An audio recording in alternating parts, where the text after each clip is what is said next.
নানের রেসিপিটা দেওয়ার পর থেকে তোমরা গ্রিলের রেসিপিটা চাইতেছো, তো নাও তোমাদের জন্য গ্রিলের রেসিপিটা নিয়ে চলে আসছি। আগেই গ্যারান্টি দিয়ে দিতেছি, এই গ্রিল খাইলে তোমরা আর দোকান থেকে কোনোদিনও কিনা খাইবা না। এতই মারাত্মক অস্থির স্বাদের তান্দুরি চিকেন হয় এটা। তো এটা বানানোর জন্য প্রথমে নিয়ে নিতেছি সরিষার তেল 1/2 কাপ। সরিষার তেলটাই ডাউন লাগবো, এটা দিলেই বেশি ফ্লেভারফুল হয়, নাইলে মজা লাগবো না। তারপরে 1 কাপের মতো দিয়ে দিতেছি টক দই। টক দইটা অবশ্যই পানি ঝরাই নিতে হইব, নাইলে কিন্তু পানি বেড়ে যাবো মশলা থেকে। তারপর আদা বাটা রসুন বাটা দিয়ে দিতেছি 1.5 চা চামচ কইরা, তোমরা তোমাদের পরিমাণ মতো দিয়ে দিবা। রাঁধুনি মশলা ছাড়া তো আমার হয়ই না, তো রাঁধুনি রেডি মিক্সের তান্দুরি চিকেন মশলা নিয়ে নিলাম। এইটা আমি পুরাটা দিয়ে দিব, কারণ আমি 6 পিস চিকেন গ্রিল করতেছি। মরিচের গুঁড়া দিয়ে দিতেছি 1 চা চামচ, আমাদের বাসায় আবার সবাই জাল খাইলে আলাদা করে জাল দিয়ে দিলাম। এখন পাপরিকা পাউডার দিয়ে দিতেছি 1/2 চা চামচের মতো। কালো গোলমরিচের গুঁড়াও দিয়ে দিতেছি 1/2 চা চামচের মতো।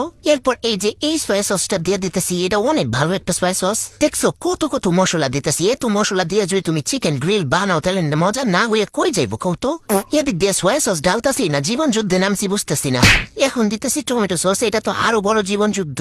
এই ড্রামের মতো এই সসের বোতল থেকে সস ডালতে আসলে যুদ্ধ থেকে কম না, আসলে দিছি কোন রকম যুদ্ধ কইরা। এখন পরিমাণ মতো লবণ দিয়ে দিতেছি, আর এই যে দেখো এক টুকরা গোল্ড দিয়ে দিতেছি, মানে লেবুর রস দিয়ে দিতেছি। আমার মা যদি দেখতে পারছে আমি পুরা লেবুর রসটা দিয়ে দিছি, শেষ।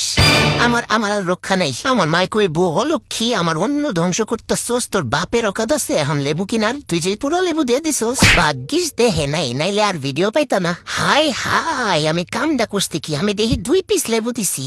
এবার মনে হয় আমার আর ঘরে রাখবো না। তো যাই হোক, চিনি দিয়ে দিতেছি 1/2 চামচ। এখন আমার হাতের কেরামেন্টি দেখো, একদম হাত দিয়ে ঘুটায় ঘুটায় সবগুলা মশলা একদম মিশাই নিব। আর দেখো কি সুন্দর কালার আইছে। এখন দেখো মুরগির ছয়টা পানি আনিছি, সরি মুরগির 6টা রান্নি আনিছি। মাঝখান দিয়ে যেভাবে কাইটা কাইটা দিছি, যেন ভিতর দিয়া কোনো জায়গা বাদ না থাকে মশলা ঢুকতে। এখনই মশলার ভিতর সবগুলার এমনি চুবাই দিব, চুবাইয়া একদম হাত দিয়ে কসলায় কসলায় ভিতরে মশলা ঢুকাই দিব। আর মশলাটা একটু বেশি করে বানাইছি, কারণ একটা গ্রেভিও বানাবো এই জন্য। মুরগির রানগুলারে ভালোভাবে গায়ে হলুদ করাইয়া সারাদিনের জন্য রেস্টে রেখা দিব। তারপরে সন্ধ্যাবেলা আমি এই গ্রিলটা বানাই নিব। নর্মাল ফ্রিজে রেখা দিছিলাম, এখন সন্ধ্যাবেলা বাইর করে নিছি। এগুলার ভাজার পালা। আজকে আমি এয়ার ফ্রায়ারে ভাইজা নিতেছি, একটু গরিব থেকে বড় লোক হচ্ছি। তবে তোমরা চুলায় যদি করতে চাও, আমি এখানে যেভাবে করতেছি চুলায় মিডিয়াম টু লো আছে, সেম ভাবে করতে পারবা, কোনো সমস্যা নাই। তো গায়ে হলুদ দেওয়া চিকেন গুলার এখন একটা একটা করে এয়ার ফ্রায়ারে দিয়ে দিতেছি। দিয়া 30 মিনিট 180 ডিগ্রি সেলসিয়াসে এটারে ভাজা নিতেছি। একটু পর পর উপর দিয়ে তেল ব্রাশও করে দিতেছি।